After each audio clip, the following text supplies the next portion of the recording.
What's up, everybody?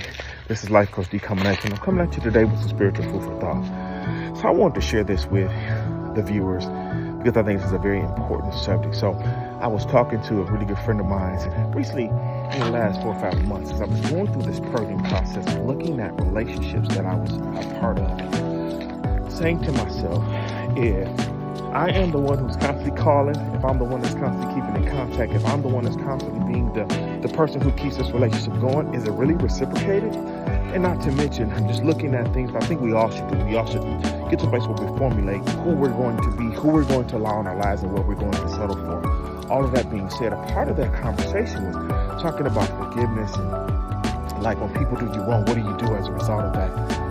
And he said something to me that was so dope, and I wanted to share it with you guys. A lot of times, forgiveness and forgetting comes together, which that's not what he said, but I'm giving that to you. But he talked about when restoration has to be done.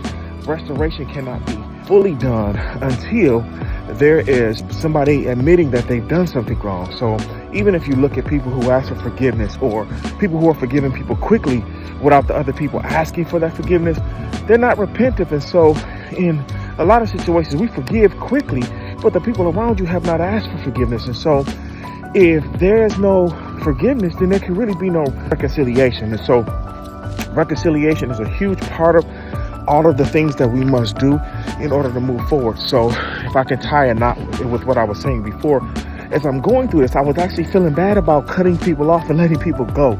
But I realized in the midst of this and talking to different people, it's not so much as I should feel bad or you should feel bad when you have to cut people out of your lives, more so than realize that if they're not willing to restore the relationship so that reconciliation can take place, then you have to move on. And there can be no true forgiveness if there is no restoration process. Sometimes when people come into our lives, which I believe is for a purpose, reason, and season, and if those relationships get interrupted somehow, some way, restoration is a process of being fixed from something being broken. And if the willing participants are not willing to do that, there's no restoration. And so you can't build something off something that's broken. So I hope that helps anybody who may be struggling with this, like I was, just looking at how do I move on? Because I'm very loyal. I love people. I love encouraging people. It's part of my job as a life coach and really my destiny, should I say, not necessarily a job because I love doing it. But at the same time, the Bible says to be wise as serpent, yet harmless as doves. And it also says to guard your heart with all diligence, for out of it flows life's issues. And when we do those two things, we'll find ourselves having to purge people and move on, because some people are literally assigned to you as time bandits. With all that being said, I hope that's an encouragement to you. I hope you can catch some nuggets out of this, because this is something I've experienced, something I've lived through.